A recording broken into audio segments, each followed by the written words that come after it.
was only ever Stephen's friend, although she tried hard to pretend she was mine as well. Perhaps that was the flaw which led to what happened, her desire to control and manipulate. Or perhaps this is my attempt to rationalise events, to attribute real desires and emotions to something for which even now I can find no explanation. How otherwise can I come to terms with what happened that night in Judith's flat, or begin to accept the impact it would have on my life? I first met Judith in January, although I felt I'd already known her long before that.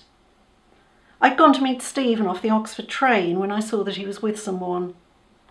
This was before the days of mobile phones, so it was a surprise to say the least. Still, there was no mistaking who it was. The long multicoloured skirt and denim jacket, the flowing scarf, the wild blonde hair. I would have recognised Judith anywhere. "Gillian, Steve's told me so much about you. It's really good of you to let me stay," she said, throwing her arms around me before I had a chance to speak. I was curious about meeting Judith at last, but disappointed at having company because I only saw Stephen at weekends. He was away at Oxford Poly, while I had a job teaching in Salisbury and didn't want us to move. I thought it made good economic sense at the time, although afterwards, during the divorce, Stephen's lawyer described it as selfish and controlling. Still, that was a long way off. Stephen and Judith were on the same social work training course, and he never stopped talking about her, her sharp comments in seminars, her flamboyant dress sense, the next instalment of her chaotic lifestyle. Close up, Judith was taller than I expected and very thin.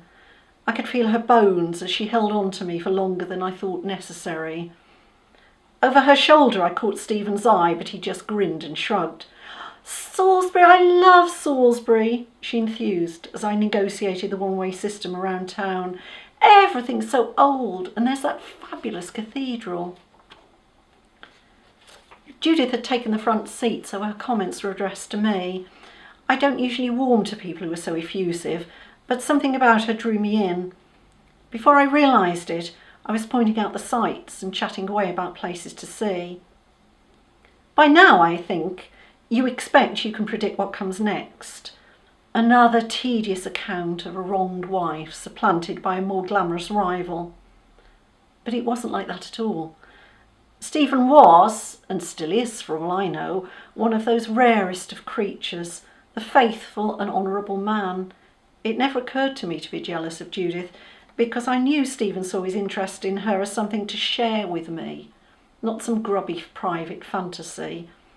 And I was interested. I look forward to hearing about Judith in much the same way as I love to read about people from history. Her life and theirs seemed equally remote, because they were both so completely different from mine.